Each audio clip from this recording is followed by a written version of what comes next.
এই লন 10 টাকার ভাত আর পানি। তাড়াতাড়ি কইরা ভাতের সাথে পানি মিশাইয়া ভাতগুলো খাইয়া নেই, তা না হইলে অফিসে যাইতে লেট হইব।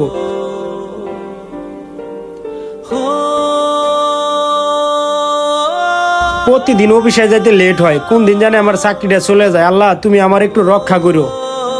খাওয়া দাওয়া শেষ, তাড়াতাড়ি করে অফিসে চলে যায়, আছে আর কয়েক মিনিট সময়।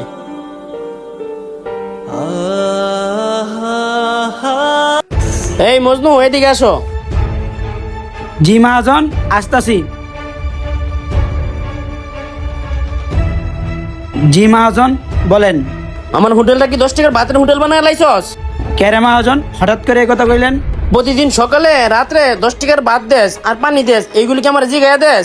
সামনে হলো কুরবানি ঈদ, এমনি যদি 10 টাকা করে ভাত বেচস তাহলে কি আমার ব্যবসা চলবো? মহাজন, ওই লোকটা প্রতিদিন 10 টাকা ভাতের লাগে অনুরোধ করে, তারে কি না করা যায়? এইগুলি তুই কি কস? আমার হোটেল 10 টাকার ভাত খাইবো, অন্য 10 টাকার তরকারি নিবো, এইগুলি আমার এনে চলবো না। আমার হোটেলে 10 টাকার ভাত খাইলে তরকারি নিতে হইব। আমার সাপ সাপ কথা, ও যদি আরেকবার 10 টাকার ভাত নিতে আইয়ে, ওরে ভাত দিবি না। ঠিক আছে মহাজন, এই ভুল আর হইব না।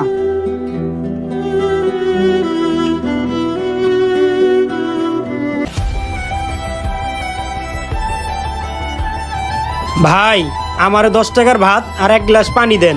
না না, 10 টাকা ভাত দেওয়া যাবে না, মালিকের নিষেধ আছে।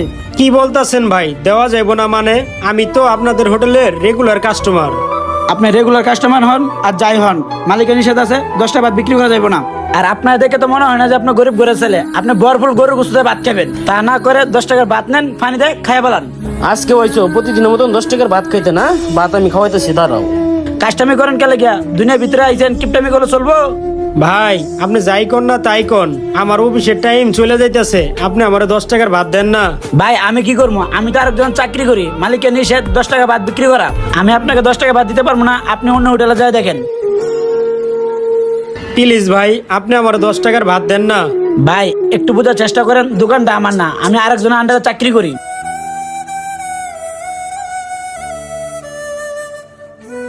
ভাই, আপনি কিন্তু চাইলে আমার 10 টাকার ভাত দিতে পারেন।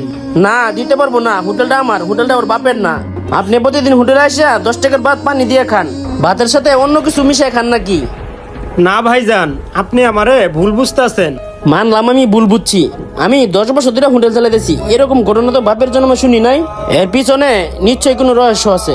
মহাজন, আমারও তাই মনে হয়, লোকটা এখন খুললে কইতো, তা না হলে পুলিশে দিবেন। আপনারা এসব কি বলতেছেন? এর পিছনে রহস্য টহস্য কোনো কিছু নাই।